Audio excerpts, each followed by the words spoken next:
to go over the books that I read for the month of July.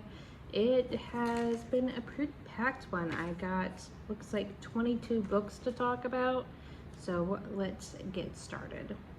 The first being Oh, the Places You'll Go by Dr. Seuss. Of course, this was a read for me. I just wanted something super short to kind of like kick off the month with. The skate, I get 3 stars, nothing to really write home about. This was a copy that I was given as a high school graduation present from a friend's grandmother, so it has that sentimentality towards it, so I enjoyed it. To Descender Volume 1 by Jeff Lemire. I read this for the Hunger Games readathon and the Game Night-a-thon. I gave it 3 stars. I found it pretty interesting. You're in kind of a dystopian, like super like sci-fi heavy future where you are following a robot boy as he is being confronted with the fact that he's not human and has lost his human companion and his human companion's mother, and he's being retrieved by his creator for to help, I guess, mine his information that that the creator had used. It can get pretty gory a little bit into it. I'm kind of a in the middle ground when it comes to this book. I'm not too sure how I really feel about it. I don't have like strong emotions to it one way or another, so I might give this another volume to see if it's a series I would be interested in continuing, but overall it was just okay. And then another reread for me was Check Please Volume 1 by Ngozi Ukazu. I'm probably butchering that, but I also read this for the Hunger Games readathon and Game Night-a-thon. This was a reread. I really did enjoy it this time around. This is a graphic novel contemporary hockey romance that has to do with a young like just starting out college boy as he goes from being a figure skater to a hockey player, and also has a hobby as baking and runs a channel where he vlogs all of his culinary endeavors. I really enjoyed it when I first read it and still really enjoy it. I love the style, the comic style of it. So I highly recommend it if you're looking for something that's super heartfelt. 4, I read Atlantia by Jennifer Saint. I gave it 4 stars. This was part of my June's Tarot TBR. Obviously I put it off to the last second, and I really enjoyed this retelling. It follows Atlantia as she is abandoned as a baby on a hillside and is raised by bears, and then is taken under Artemis's wing and living with the nymphs. And as she is older, she is told by Artemis that she needs to go with Jason and the Argonauts to steal the golden fleece, and it kind of just tells of her journey and her growing up and becoming accustomed with how mortals live and how the world is different from her little grove that she grew up in, and I just really enjoyed it. I had enjoyed Jennifer Saint's writing when I read a book previously by her, so she is definitely starting to become one of those go-to authors for me when it comes to myth retellings. 5, Matilda by Roald Dahl. This was a buddy read that I did with my sister. I had listened to it on Libby. I gave it 3.5 stars. I didn't realize how close to the book that the movie was, surprisingly, which was a pleasant surprise for me. This is the first time I've ever read a Roald Dahl book as well, so I was pleasantly surprised.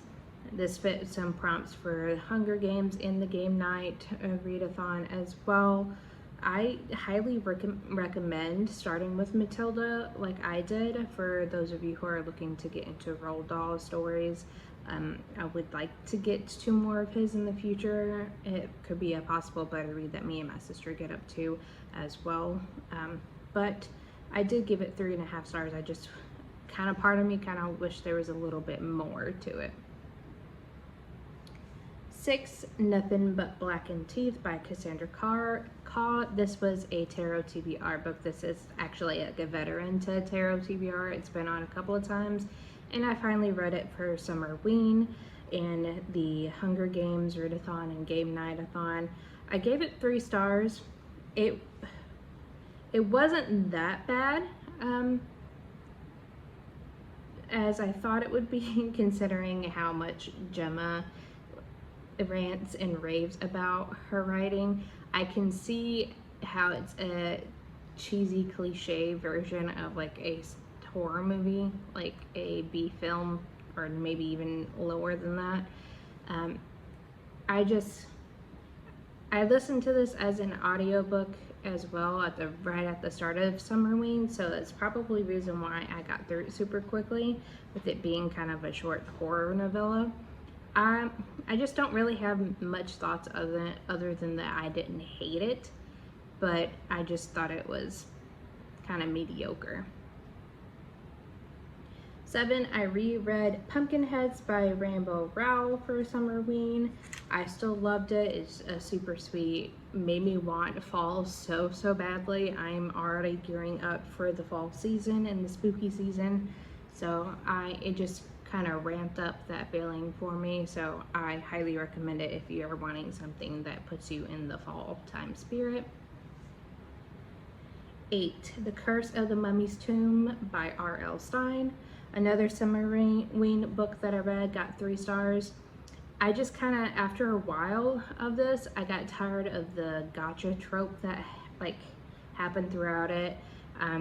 A young boy is in Egypt with his parents as they are touring the pyramids, and he's learning more about his background and his family's culture.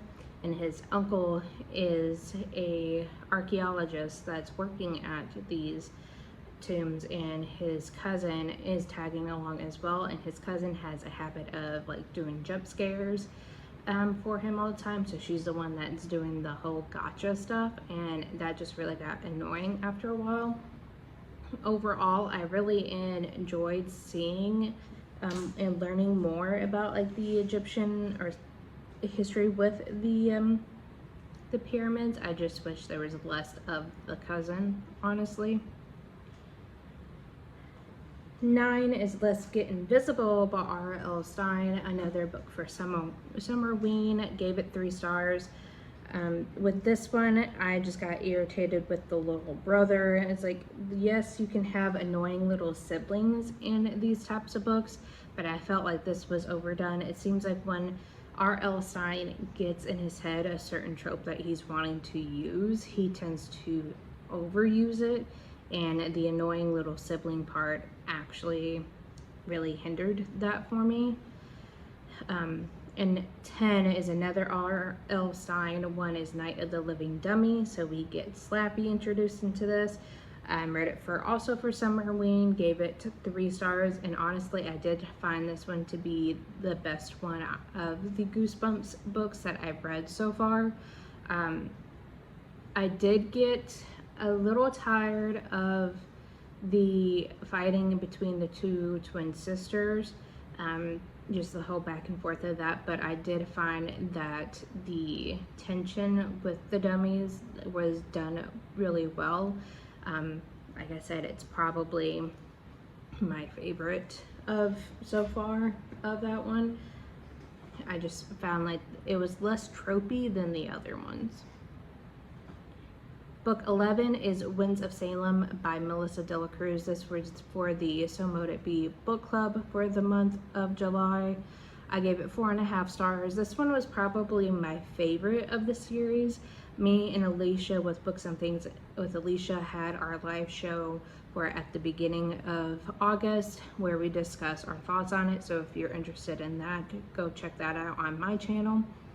I do feel like a lot of the stuff that happened in book 2 could have been spaced out in between the first book and this book and fleshed out a little bit more. There were some things that I felt like there was a lot of plot holes with, but overall I did really enjoy it and kind of wish there was more substance to it.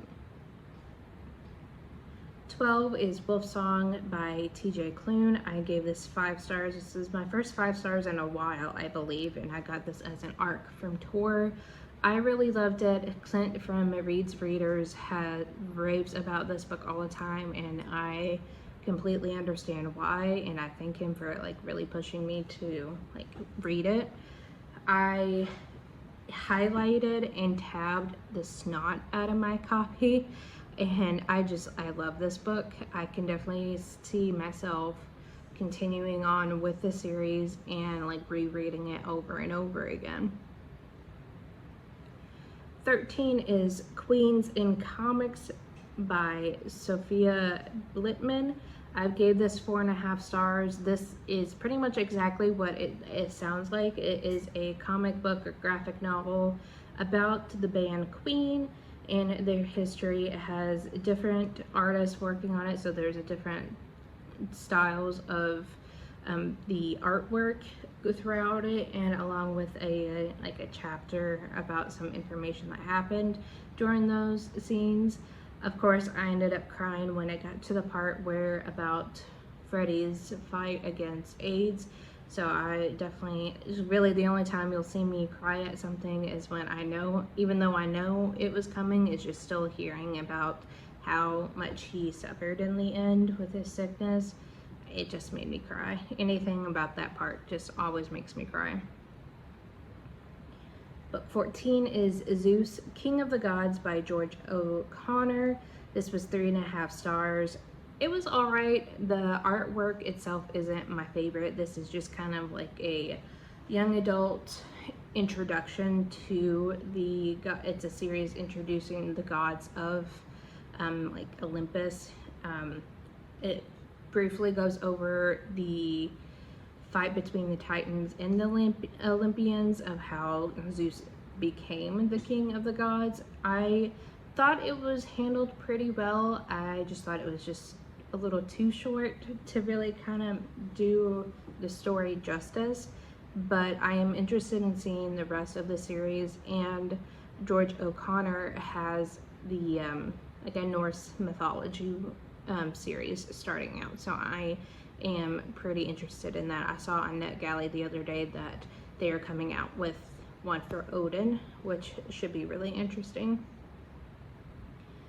15, I read The Way of the House Husband, Volume 1 by Kazuki Uno.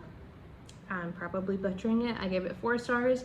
I thought this book was hilarious. I can see myself even picking up the anime at a later date, and it was one that I was recommended by quite a few people, and Jordan himself has watched the anime, so I was introduced to this series through that. It's definitely hilarious. Not a whole lot of talking, just a whole lot of action, but it's pretty funny. It follows a former Yukaza gang member, as he is just trying to be the best house husband he can for his wife, who is a fashion designer, I believe. And it just follows his day-to-day life as he's just going throughout his days doing normal things, but then people around him see him and he looks super scary, and it's just over dramatic, but in the best way. Then I read The Pretty Guardian, Sailor Moon Volume 3. I give this 4 stars. I definitely don't really, I'm at the point of the series now that I don't remember a whole lot from when I had watched the anime as a younger kid. So a lot of this is starting to become pretty new to me since my memory of the show is very vague. But I am really enjoying it. It's definitely got a lot more action-packed throughout the series, so I'm happy to continue it. 17 Orange Volume 2 by Ichigo Takano. This was 3.5 stars. This is a bind up of the last half of the manga series. It ended okay. It's definitely a heart-wrenching story because it deals with potential suicide and just suicide in general. It's a heavy topic for, I believe this is more geared like a new adult series, a contemporary type of series. I would recommend this to people if you're looking for something that it will definitely pull at your heart a little bit. Just be warned going into it that it is not a easy story to read. 18 is Spy Family Volume 1 by Tatsuya Endo. Gave this 4.5 stars. I loved this book, or I'm starting to love this series. It's definitely one I can see myself continuing. Anya is super cute. I want a little girl like Anya. The Spy Family is about a man whose codename is Twilight, and he is a spy. He has a mission where he is needing to infiltrate a prestigious boarding school or a prestigious school just in general, and in order to do that he has to create a fake family. He adopts Anya, who can read minds, but he doesn't know that, and he ends up meeting a woman and they get married under like the pretense of trying to fool everybody, and she's an assassin. They don't know what their occupations are, but Anya knows everything since she can read minds, and it's just such a fun story. I read this and Volume 2. They both got 4.5 stars. The Volume 2 had me having lots of smiles happening throughout the entire book, and I can't wait to get my hands on the following volumes.